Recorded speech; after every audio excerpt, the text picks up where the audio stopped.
Hi everybody, welcome back to my channel. If this is your first time here, welcome. My name is Carmen and today I'm going to be reviewing Detroit, directed by Kathryn Bigelow, out in theaters this weekend nationwide. So when I do movie reviews, I obviously want to avoid spoilers, but I do kind of find it hard to draw that line when I'm talking about a movie that's based on something that actually happened. But really, it actually happened, so you can go find facts on this event just doing internet searches and whatnot. But again, I'm going to try to keep it as tight lipped as possible. So, since this film is based on something that actually happened and it deals with racism and police brutality, it's kind of hard not to talk about the social aspect of these things. But so here's what we're going to do. I am going to review the movie because this is a movie review. And in the second part of this, we can talk about some of the social aspects of this. Again, if you ever have any thoughts about any of this, go ahead and put it in the comments below and let's have a discussion. This film takes place during the summer of 1967, almost exactly 50 years to the date. And it takes place during the Detroit riots. And so, in the middle of that, there are shots fired from the Algiers motel, and these group of police are thinking that the shots are aimed at them. They think it's a sniper, so they go over to investigate the shooting. And then what ends up happening is the police sort of take the lead.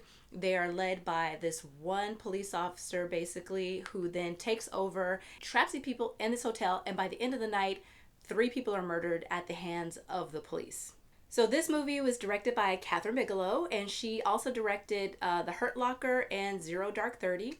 And so a note about Kathryn Bigelow, this movie is very intense.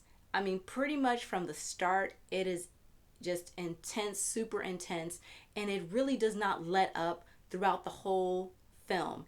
And there isn't really much in terms of like score, especially during the really super intense scenes in the motel. But if you've ever seen Kathryn Bigelow's films, you know that that is kind of her style. And there isn't any like fancy editing tricks where we start out with an interrogation after the fact and then we go back and we take a look at things and then things are sort of cut together. This movie is very linear. So it starts with day one and it works all the way through into the end, with the court case and the decision that came out of that. A lot of the movie is mostly handheld shots, so it kind of gives you this feeling of being there, kind of gives you this voyeuristic type feel and look into the movie, like you're there in these rooms seeing this action unfold before you. So the main characters in this movie are Dismukes, which is played by John Boyega, who is one of the stars in the reboot of the Star Wars films. Then we also have Will Poulter, who plays Officer Krause, who is featured in The Revenant and also The Maze Runner. And you have these two characters who have these very strong moral compasses, and it leads them both in very different directions, and they are very unwavering and very strong-willed in their beliefs, and their actions are dictated by their moral compass. And Officer Krause has the idea that if he sees somebody and he thinks they're guilty, well, they must be guilty of something, which sort of gets him into a lot of these hot situations where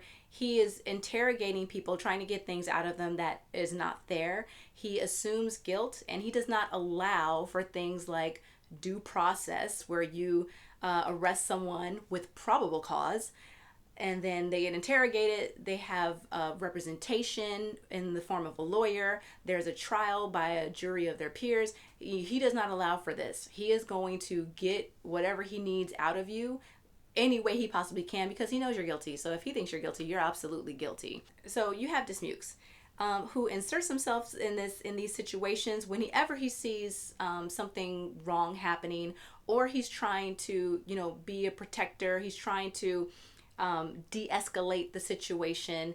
And so that was something to me where I'm wondering through this film is like, well, why did he go to the Algiers hotel in the first place? Dismukes was a security guard at a grocery store. That's where he was. He sees the police officers across the street and he starts talking to them.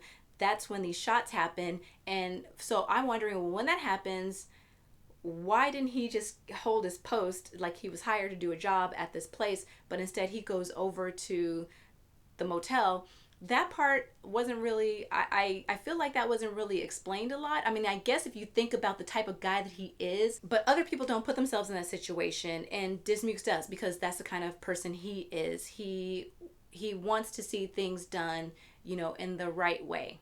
Some other people featured in this movie are Hannah Murray. She is in Game of Thrones. You might notice that if you are a Game of Thrones fan. And Samira Wiley, she was in Orange is the New Black and currently in The Handmaid's Tale. And I've seen her in some ads for this film, but then she is in there like, she is not really featured in this film. She is in one scene. The length of time it is taking me to talk about how long she was in this film is longer than the time she was actually in this film. So if you are a Samira Wiley fan, don't count on seeing her too much. We have Anthony Mackie, who was in The Hurt Locker, one of Kathryn Bigelow's past films, and he is a pretty cool actor. He does a really good job in this film. The one thing that really struck me is that when he showed up, he just kind of showed up. He didn't have an introduction like some of the other actors had, where you kind of saw a little bit of their backstory and what their deal was. He just kind of popped up. And then later we do find out more about him and his character. But it just, that was interesting that he was really the one person that's just like, I'm here, and just smack in the middle of the action. Another breakout star is Algie Smith, who plays Larry, lead singer of the Dramatics, and this is before they became the Dramatics, and when they're really trying to work their way up to get noticed by record labels, specifically Motown. And I say that he did a really good job because you see the before where he is this aspiring singer. He has stars in his eyes.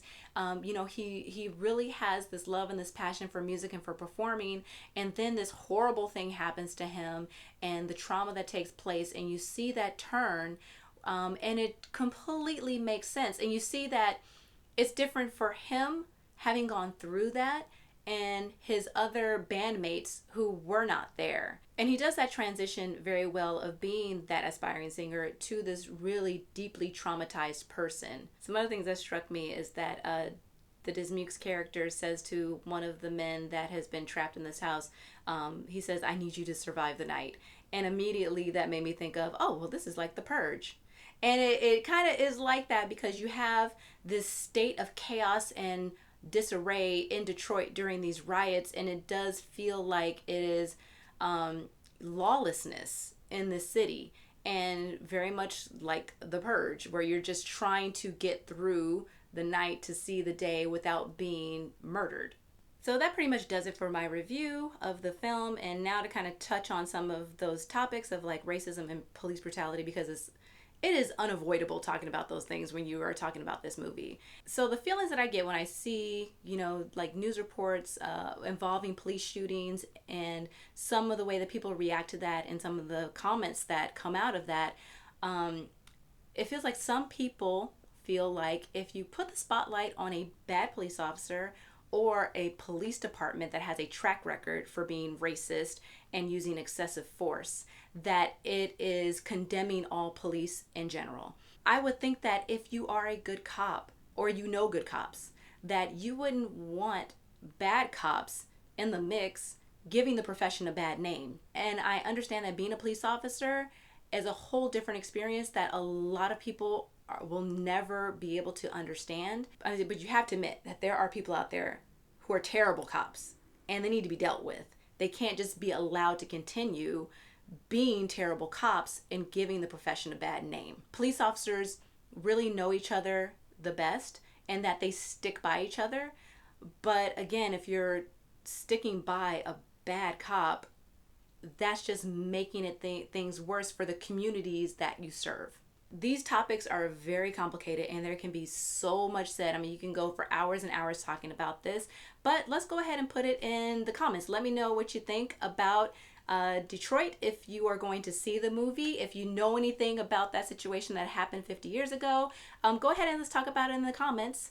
Don't forget to subscribe to my channel and also like this video if you like the review, and I will see you on the next one.